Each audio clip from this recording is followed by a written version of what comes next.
السلام علیکم ورحمۃ اللہ وبرکاتہ۔ دوستو، آج کی ویڈیو جو کہ ہسٹری تاریخ کے حوالے سے ہے، جس میں آپ صلی اللہ علیہ وسلم کے دور سے لے کر موجودہ دور، مغلیہ ایمپرر، عثمانی خلافت، عباسی خلافت، خلافت راشدہ، ان تمام ٹاپک کے علاوہ انگولوں کا ظلم و تشدد کے حوالے سے بات کی جائے گی۔ آپ صلی اللہ علیہ وسلم نے فرمایا تھا، قیامت تب تک قائم نہیں ہوگی جب تک مسلمان ایسے لوگوں سے نہ لڑیں گے جن کی شکلیں بالکل ریڈ اور ان کی ناکیں بالکل فلیٹ چپٹی اور ان کی چھوٹی چھوٹی آنکھیں ہوں گی اور جن کے جوتے بالوں سے بنے ہوں گے۔ دوستو، آپ صلی اللہ علیہ وسلم کی وفات تک پورے جزیرہ عرب میں اسلام پھیل چکا تھا، اسلامی حکومت قائم ہو چکی تھی۔ اس کے بعد 30 سالوں تک خلافت رہی ابو بکر رضی اللہ تعالی عنہ، عمر فاروق، عثمان غنی اور علی المرتضی رضی اللہ تعالی عنہم۔ دوستو، اس خلافت راشدہ کے ذریعے ہی اسلامی حکومت پہلی بار دنیا میں سپر پاور بن کے ابھری، اور جیسا کہ آپ کو معلوم ہوگا اس کے بعد کربلا کا واقعہ پیش آتا ہے، جس کے نتیجے میں آگے کے دور میں چل کر بنو امیہ کی خلافت حکومت قائم ہوتی ہے، یعنی اس کے بعد حکومت کا کنٹرول بنو امیہ کے پاس آتی ہے، جس نے مسلمانوں کی اس امپائر پر 90 سالوں تک حکومت کی۔ اس حکومت نے راشدون خلافت سے بڑھا کر اتنے تک پہنچا دیا، اتنے بڑے علاقے کو فتح کر لی کہ دوستو اس حکومت میں ایک مسئلہ تھا جس میں نن عربوں کا کوئی حیثیت نہ تھی، جس کے نتیجے میں ان کے اندر بغاوت شروع ہوا، اور اسی کے نتیجے میں بنو امیہ خلافت کا خاتمہ ہوا اور عباسی خلافت کا آغاز ہوتا ہے۔ عباسیوں نے خلافت سنبھالی، جو کہ آپ صلی اللہ علیہ وسلم کے چچا عباس رضی اللہ تعالیٰ عنہ کے اولاد سے ہیں۔ دوستو، عباسی خلافت کے وقت مسلمانوں کی طاقت پیک پر پہنچ چکی تھی، کافی عروج پہ پہنچ چکی تھی، جس سے گولڈن پیریڈ بھی کہا جاتا ہے، ایک سنہرا دور بھی کہا جاتا ہے۔ اس دور میں بڑے بڑے کام ہوئے، اس حکومت نے بڑے بڑے کام کیے۔ ایک بڑی کام یہ ہے کہ دنیا کی سب سے بڑی لائبریری اسی حکومت نے اپنے کیپٹل بغداد کے اندر قائم کی، جس سے ہاؤس آف وزڈم کہا جاتا ہے۔ دوستو، اس لائبریری کو دنیا کے مختلف کتابوں سے بھر دیا گیا، جس میں اسٹوری، پوئٹری اور مختلف علوم و فنون کے کتاب موجود تھے۔ دوستو، اس کے بعد دنیا کے سارے انٹلیکچول لوگ، سائنٹسٹ، آرٹسٹ، پوئٹ اپنے اپنے علاقے کو چھوڑ کر اس شہر میں آ کر بسنا شروع ہوئے، یعنی بغداد میں رہنے کا ایک سلسلہ شروع ہوا، اور اس طریقے سے عباسی حکومت، عباسی خلافت ایک گولڈن خلافت، ایک گولڈن دور کہا جانے لگا۔ دوستو، عباسی خلافت نے سائنسی تحقیقات کے لیے بھی فنڈنگ کرنا شروع کر دی، جس کے نتیجے میں بڑے بڑے مسلمان سائنٹسٹ، بڑے بڑے مسلمان محقق پیدا ہوئے۔ آپ کو بتا دوں، اس لائبریری ہاؤس آف وزڈم کے ہیڈ، جن کا نام الخوارزمی ہی ہے، جنہوں نے پہلے بار دنیا کو الجبرا انٹروڈیوس کرایا،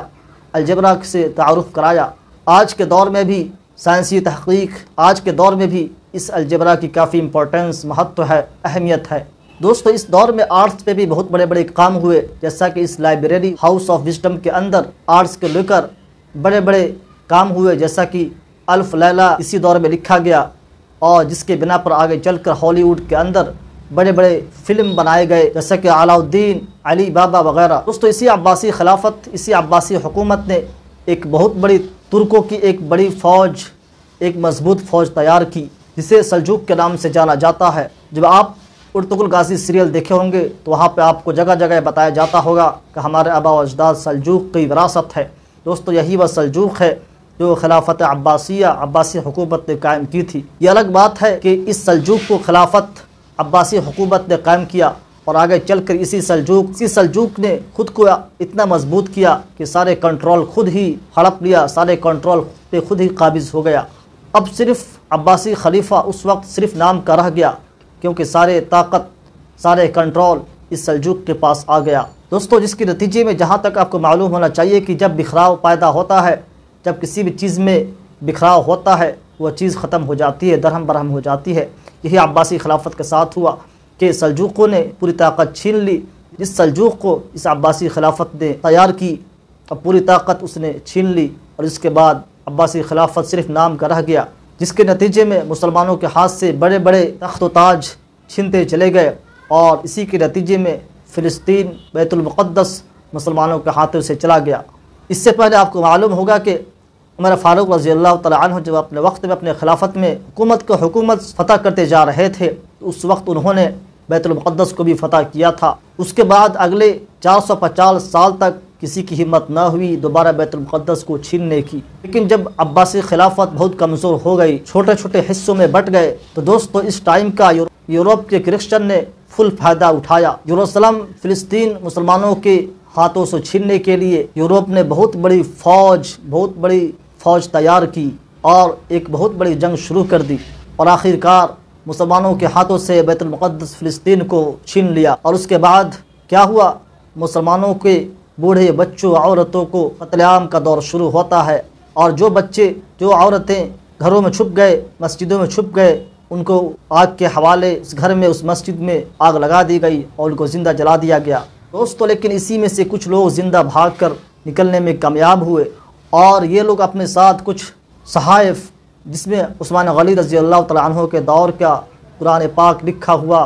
صحیفہ تھا، اس کو بھی اپنے ساتھ لے گئے۔ ان سب ظلم کے باوجود مسلمانوں کا دنیا میں کوئی ایسا لیڈر نہیں تھا جو دوبارہ فلسطین کو فتح کر سکے، لیکن اس کے باوجود فلسطین کھونے کے صرف 40 سال بعد عراق میں ایک عام سا سولجر نجم الدین ایوب کے گھر میں، جس کا نام آپ سب واقف ہوں گے، یوسف صلاح الدین ایوبی کے نام سے دنیا جانتی ہے۔ صلاح الدین ایوبی 25 سال کی عمر میں اپنے علاقے چھوڑ کر یعنی عراق چھوڑ کر ایجپٹ گئے، اور وہاں پہنچنے کے بعد آہستہ آہستہ کافی اسٹرگل کے بعد وہاں ایجپٹ کے حکومت سنبھالی۔ ایک لمبی کہانی ہے کہ کیسے ایجپٹ کے حاکم کیسے ایجپٹ کے حکمراں بنے۔ جب یہاں ایجپٹ کے بادشاہ بن رہے تھے تو دوستو یہاں سے بہت دور منگولیا میں ایک چھوٹے سے گاؤں میں ایک چھوٹے سے سردار کے گھر میں ایک بچہ پیدا ہوا جس کا نام تیموجن جنگیز خان۔ جنگیز خان دونوں ایک ہی دور میں پیدا ہوئے۔ جنگیز خان صلاح الدین ایوبی ایک نے مسلمانوں کو گلوری کی طرف لے جانا تھا، اور دوسرے یعنی جنگیز خان مسلمانوں کے ساتھ ایسا ظلم کیا جو اس سے پہلے کسی نے مسلمانوں کے ساتھ اتنا بڑا ظلم نہیں کیا تھا۔ دوستو اب اس جانب فلسطین کی فتح کے لیے یہاں پہ مسلمان اسکالر مسلم عالم دین نے ایک اچھا رول پلے کیا۔ مسلمانوں کی یونٹی، مسلمانوں کی یکجہتی کے لیے ایک اچھا پلان بنایا کہ سب یہاں پہ ایک پلیٹ فارم پہ آ کر جمع ہوں، یونائٹ ہوں اور دوبارہ فلسطین کو فتح کیا جائے۔ اور دوستو اس وقت مسلمانوں کا کوئی ایسا لیڈر موجود نہیں تھا کہ مسلمانوں کو یونائٹ کر کے آخر کرسچن پر حملہ کرے، لیکن دوستو یہاں پہ علماء کرام اسلامک اسکالر نے اس میں پہل کی، اور اس کے لیے ایک شخص کا انتخاب ہوا، وہ شخص تھے صلاح الدین ایوبی۔ دوستو سب سے پہلے صلاح الدین ایوبی جب ایجپٹ کی حکومت سنبھالی تو انہوں نے 10 سال کے لیے کرسچن حکومت سے سمجھوتا کی کہ 10 سال تک کوئی کسی پہ حملہ نہیں کرے گا، امن و شانتی ہونا چاہیے۔ تو آلموسٹ صلح حدیبیہ کی طرح صلح حدیبیہ میں ایسا ہی ہوا تھا۔ دوستو اس دوران صلاح الدین ایوبی نے 10 سال میں مسلمانوں کو یونائٹ کرنے کی کوشش کی اور اپنی طاقت کو بڑھانے کی کوشش کی۔ دوستو ان تمام علاقوں کو فتح کرنے کے بعد صلاح الدین ایوبی دنیا کے طاقتور حکمراں بن چکے تھے۔ تو اس زمانے کے بڑے بڑے اسکالر اور بڑے بڑے ذہن نشین لوگوں نے صلاح الدین ایوبی سے امید لگانا شروع کی کہ ہمیں بیت المقدس کو فتح کرنا چاہیے۔ دوستو اس وقت کے بڑے بڑے اسلامک اسکالر نے صلاح الدین ایوبی کی سپورٹ کرنا شروع کی، حوصلہ کے ساتھ، ہمت کے ساتھ اور طاقت کے ساتھ، جس میں سر فہرست شیخ عبدالقادر جیلانی بھی تھے۔ دوستو اس وقت عبدالقادر جیلانی دنیا کی سب سے انفلوئنشل مؤثر شخصیت میں سے تھے، جن کی خود صلاح الدین ایوبی بھی کافی عزت کیا کرتے تھے۔ دوستو آخر کار صلاح الدین ایوبی نے کرسچن پہ حملہ کیا اور سال 1192 میں بیت المقدس فلسطین کو فتح کر لیا۔ دوستو 100 سال بعد مسلمانوں کی تھوڑی طاقت مضبوط ہوئی اور تھوڑی عزت میں اضافہ ہوا، لیکن آخر کار تھوڑی عزت اور طاقت میں اضافہ کے بعد مسلمانوں کی کھوئی ہوئی عزت واپس مل چکی تھی اور تھوڑی کامیابی حاصل ہو چکی تھی۔ لیکن دوستو اب وقت تھا رسول اللہ صلی اللہ علیہ وسلم کی پیشن گوئی کہی ہوئی جو بات تھی اس کو پورا ہونا تھا۔ اس وقت کے حساب سے 600 سال پہلے رسول اللہ صلی اللہ علیہ وسلم کی کہی ہوئی بات کا جو ہونا تھا وہ اسی ٹائم ہونا تھا۔ اور دوستو جنگیز خان نے اس وقت منگولیا کو پوری طرح سے یونائٹ کر لیا تھا، اور اس کے بعد دوستو جنگیز خان کا باپ کا نام تیموجن اور ایک چھوٹے سے قبیلہ کا سردار تھا۔ تیموجن کو اس کے دوسرے قبیلے نے ایک زہر دے کر اس کو مار ڈالا تھا، اور اس کے بعد جنگیز خان کے باپ تیموجن اور اس کے پورے خاندان بہت سخت زندگی گزارا کرتے تھے۔ اور یہ بھی کہا جاتا ہے کہ تیموجن ایک وقت تھا کہ چائنا میں غلامی کی زندگی گزار رہا تھا، لیکن آخر کار واپس منگولیا آ کر وہاں اپنے طاقت کو بڑھانا شروع کیا، اور وہاں کے لوگوں نے اس کو ٹائٹل دیا جنگیز خان، یعنی بہت بڑا بادشاہ۔ دوستو یہ خان جو ورڈ ہے اس سے پہلے ٹرکی میں یوز کیا جاتا تھا، لیکن چنگیز خان کے یوز کے بعد پوری دنیا میں یہ نام مشہور ہو گیا۔ ایک ریسرچ کے مطابق آج دنیا میں 2.5 کروڑ لوگ ایسے ہیں جن کے نام میں خان آتا ہے۔ دوستو منگولیا کو آج بھی دیکھا جائے ایک بہت ہی غریب ملک ہے، اور آج کے دور میں تو اور ہی غریب ہے، اور اس سے پہلے اس وقت تو اس سے بھی زیادہ غریب ہوا کرتا تھا۔ دوستو چنگیز خان کے ظلم سے کون واقف نہیں ہوگا۔ اس نے اپنی پوری فوج کو 10 آدمیوں کے گروپ میں ڈیوائیڈ کیا، اور پھر 10 سے 100، 100 سے 1000 اور 1000 سے 10,000 کے گروپ میں ڈیوائیڈ کیا۔ اس نے ایک رول بنایا تھا کہ ہر 10 جو گروپ تھا اس میں اگر ایک بھی آدمی جنگ چھوڑ کے بھاگتا ہے تو باقی 9 لوگ بچیں گے، ان کی بھی سر کاٹ دی جائے گی۔ یعنی جو 10 گروپ بنا ہوا تھا اس میں سے ایک شخص بھی بھاگنے والا، اس کی وجہ سے باقی لوگ کو سزا ملنا تھا۔ یہ اس کی آرمی کا رول تھا، جس کی وجہ سے چنگیز خان کے جو آرمی ہوا کرتے تھے ایک دوسرے کو بھاگنے ہی نہیں دیا کرتے تھے، کیونکہ اگر ایک بھی بھاگے گا تو سارے آرمی کا سر قلم کرنا پڑے گا۔ اس لیے جو بھی بھاگنے کی کوشش کرتا تھا تو اس کے آرمی اسے خود ہی مار دیا کرتے تھے۔ اور اس نے ایک جسٹس کا رول بنایا تھا کہ اگر کوئی بھی شخص کسی کے گھوڑے چوری کرتا ہے تو ایک کے بدلے 10 گھوڑے دینے پڑتے تھے۔ اگر وہ ایسا نہ کر سکے تو اس کے پورے بچے خاندان کو قتل کرنا پڑتا تھا۔ اس طریقے سے چنگیز خان کی ظالم امپائر بہت تیزی سے پھیلنے لگی، اور اس کے بعد چنگیز خان کی فوج خوارزمی کی فوج سے ٹکرا گئی۔ پہلے تو چنگیز خان کا جنگ کا کوئی ارادہ نہیں تھا، اس لیے اس نے حکومت کے پاس ایک ڈیلیگیشن بھیجا، لیکن خوارزم کے بادشاہ نے سارے لوگوں کو گرفتار کر لیا، اور ان کی رہائی کے لیے چنگیز خان نے اپنے ایمبیسڈر کو بادشاہ کے پاس بھیجا، لیکن بادشاہ نے اس ایمبیسڈر کا سر کاٹ دیا۔ دوستو یہ بہت بڑی بات تھی، ایمبیسڈر یا میسیجر کو قتل کرنا اسلام کے اندر بھی بہت ہی بڑا ظلم ہے۔ دوستو جب منگولیا میں چنگیز خان کو اس بات کی پتہ چلا تو اس کو بہت زیادہ غصہ آیا، تو دوستو یہ اس کی عزت کی سوال بن گئی، تو اس نے اپنی سب سے بڑی فوج 1 لاکھ کی فوج لے کر خوارزم کی طرف روانہ ہوا۔ دوستو یہاں منگول اور مسلمانوں کی جنگ شروع ہوئی، اور یہاں اس امپائر کو ختم کر دیا، اور اس علاقے کے ہر سٹی کو فتح کرنے کے بعد یہاں سارے لوگوں کا سر قلم کر دیا، اور پھر ان کے پیرامڈس بنائے تاکہ پوری دنیا کو پتہ چلے کہ چنگیز خان سے پنگا لینا کوئی آسان کام نہیں ہے۔ دوستو یہ امپائر جہاں آج تاجکستان، افغانستان، جس کی آبادی تقریباً 2 ملین ہے، 20 لاکھ کے قریب تھی، چنگیز خان کے حملے کے بعد اب یہاں کی آبادی تقریباً 2 لاکھ ہی رہ گئی ہے، اور اس وقت چنگیز خان نے تقریباً 18 لاکھ مسلمانوں کو شہید کیا تھا۔ دوستو اس علاقے کو فتح کرنے کے بعد ایک دن چنگیز خان نے سارے مسلمانوں کو مسجد میں جمع کیا، اور سارے لوگوں سے کہا کہ میں تمہارے رب کی طرف سے تم سب کے لیے عذاب بنا کر بھیجا گیا ہوں۔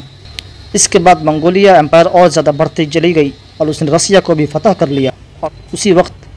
چنگیز خان کا وفات ہو گیا، اور اس نے اپنے بیٹے اوگیدائی خان کو خلافت دے دی، اور اپنے پوری امپائر کو اپنے بیٹوں میں ڈیوائیڈ کر دی۔ لیکن چنگیز خان کے جانے کے بعد منگول امپائر ہر طرف پھیلتی گئی، اور اس کے کچھ سالوں بعد چنگیز خان کے پوتے ہلاکو خان نے ایک بہت بڑی فوج تیار کر لی، اور اسے لے کر بغداد یعنی عباسی خلافت کی کیپٹل کی طرف بڑھنے لگا۔ اور دوستو اس وقت دنیا کی سب سے بڑی پاورفل سٹی اور حکومت تھی۔ چاہیے تو یہ تھا کہ اس وقت کے مسلمان یونائٹ ہو کر منگول سے لڑے، لیکن اس وقت کے مسلمان فرقوں میں بٹے ہوئے تھے۔ منگول امپائر سے لڑنے سے زیادہ وہ لوگ ڈیبیٹس اور مناظرے میں منہمک تھے، ایک دوسرے سے لڑ رہے تھے۔ ہلاکو خان نے ہر طرف سے بغداد کو گھیر لیا، اور آخر 1258 بغداد کو مسلمانوں سے چھین لیا، اور اس وقت کے مسلمانوں کے خلیفہ کو قتل کر دیا، اور اس کے بعد عباسی خلیفہ 500 سال حکومت کرنے کے بعد آخر کار ختم ہو گئی۔ ہلاکو خان کی فوج نے اتنا خون بہایا کہ کہا جاتا ہے کہ بغداد میں ان مسلمانوں کی خون کی وجہ سے دریائے فرات کئی دنوں تک لال رہا، اور کہا جاتا ہے کہ اس کے بعد رنگین ہو گیا، کیونکہ ہاؤس آف وزڈم جو کہ دنیا کی سب سے بڑی لائبریری تھی، اس کے سارے کتاب جلا کر راکھ کر دیا گیا، اور اس کے راکھ کو دریا میں پھینک دیا گیا، جس کی وجہ سے دریا فرات کی کلر کئی مہینوں تک بالکل سیاہ رہا۔ ہسٹری میں مسلمانوں کے ساتھ اتنا سخت ظلم، اتنا سخت ترین دن کبھی نہیں آیا، اور اس وقت مسلمانوں کا مقدس مقام بیت المقدس کو بھی خطرہ تھا، کیونکہ عباسی جو کہ ایک مضبوط حکومت تھی، اس کو ختم کرنے کے بعد منگول کے لیے ایک اور حکومت خطرہ تھا، اور یہ تھا مملوک سلطنت، اور اگر اسے بھی ہرا دیتے تو مکہ المکرمہ کا بھی خدشہ تھا، اور اس کے بعد مدینہ کا کنٹرول منگول کے پاس چلا جاتا، اور اس کے بعد کیا ہوتا ہم اس کا اندازہ بھی نہیں کر سکتے۔ دوستو جب منگول نے عباسی خلافت کو ختم کر کے بغداد کو قبضہ کر کے آگے بڑھا تو اس کے بعد ایجپٹ، دوستو جب منگول آگے بڑھے تو یہ دیکھ کر ایجپٹ کے سلطان نے اپنے جنرل کے ساتھ منگولوں کے ساتھ لڑنے کا فیصلہ کیا۔ دوستو اس وقت کے لوگوں نے منع کیا، منگول بہت بڑا طاقتور ہے، بہت ظالم ہے، اور اس وقت کے بڑے بڑے اسکالر بھی پڑے ہوئے تھے منگول کی طاقت، اس لیے لوگوں نے منع کیا کہ ہم اس کا مقابلہ نہیں کر سکتے۔ لیکن دوستو سلطان اور اس کے جنرل بیبرس منگول کے خلاف فوج جمع کرنے لگے۔ دوستو اسی وقت ہلاکو خان کا بھائی، اس کا جو اس وقت پورے منگول امپائر کا بادشاہ تھا، مار دیا گیا۔ تو ہلاکو خان نے مجبور اپنی آدھی فوج واپس لے کر وہاں سے واپس چلا گیا اور ایک چھوٹی فوج کو یہاں پہ چھوڑ دیا۔ اور دوستو اس کے بعد ایجپٹ امپائر اور منگول طاقتور حکومت آمنے سامنے ہوئے۔ دوستو یہ ایسے مقام پر آمنے سامنے ہوئے جسے عین جالوت کہا جاتا ہے، اور اسے اس لیے کہا جاتا ہے کیونکہ ایک وقت تھا، یہودیوں کے مطابق یہ وہی ایگزیکٹ جگہ ہے، ہزاروں سال پہلے داؤد علیہ السلام نے ایک بہت بڑے واریر جالوت کو ہرایا تھا، اور جس کا ذکر قرآن مقدس میں بھی ملتا ہے۔ اب دوستو ہزاروں سال بعد اسی مقام پہ یہودیوں کے مطابق یہاں پہ ایجپٹ امپائر اور منگول طاقتور حکومت کا سامنا ہوتا ہے، اور پہلی بار کمزور مسلمان حکومت نے گریٹ امپائر منگولیا کو شکست دی۔ اس جنگ کو ہارنے کے بعد منگول امپائر نے اس کے آگے نہیں بڑھا۔ دوستو یہ تھے منگول امپائر جس کا ذکر بہت سال پہلے نبی کریم صلی اللہ علیہ وسلم نے ذکر کر دیا تھا کہ قیامت اس وقت تک نہیں آئے گی جب تک کہ مصرف قوم ایسی قوم سے نہ لڑے گی، جس کا ذکر میں نے پہلے ہی کیا۔ آگے چل کر ان کا نام منگول مسلمانوں کی طرح ہونے لگا، یعنی مسلمان ہونے لگے، جیسا کہ محمد، یونس اور بابر۔ دوستو ہاں وہی بابر جو کہ انڈیا پہ حکومت کیا، تو یہ بابر یعنی منگول حکومت اسی چنگیز خان کی اولاد میں سے تھی۔ دوستو یہ باتیں بہت سے لوگوں کو معلوم نہیں ہے کہ جن منگولوں نے ہمارے ملک ہندوستان پہ حکومت کی یہ کس خاندان سے تھے۔ یہاں تک یہ بات لوگوں کو معلوم ہے افغانستان سے آئے تھے، لیکن لوگوں کو یہ چیز معلوم نہیں یہ کس خاندان سے ہیں، ان کا حسب و نسب کیا ہے، یہ کہاں سے نکلے ہوئے ہیں۔ دوستو آپ کو معلوم ہونا چاہیے کہ چنگیز خان کی اولاد میں سے تھے۔ آج کے ایپیسوڈ کلپ، آج کے اسپیچ تاریخ کو لے کر ہماری مکمل ہوتی ہے۔ اگلے ویڈیو ملتے ہیں، تب تک کے لیے آپ خوش رہیں، خوش رکھیں۔